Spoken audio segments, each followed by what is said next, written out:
नमस्कार प्रेक्षकांनो, लग्नानंतर होईलच प्रेम या मालिकेच्या पुढील भागामध्ये आपल्याला पाहायला भेटणार आहे की रम्या आता या चौघांना गेम सांगत असते, एका पाठोपाठ एक गेम आता सांगत असते आणि हे सगळेजण सुद्धा खूप एन्जॉय करत असतात। आता शेवटचा गेम येतो तर रम्या म्हणत असते की संसारात आणि स्पर्धेत कोऑर्डिनेशन हवं, तर पाहूयात बेस्ट कोऑर्डिनेशन कोणाचं आहे ते, असं म्हणून आता हे चौघेजण चाललेले असतात।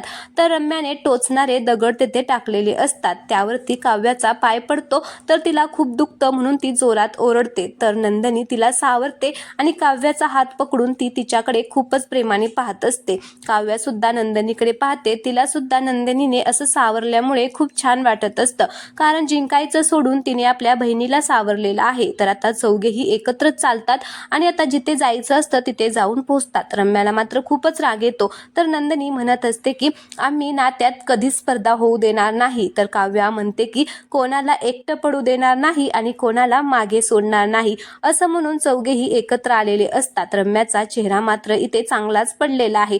तर प्रोमो आवडला असेल तर चॅनलला सबस्क्राईब करा आणि व्हिडिओला लाईक करायला अजिबात विसरू नका। धन्यवाद।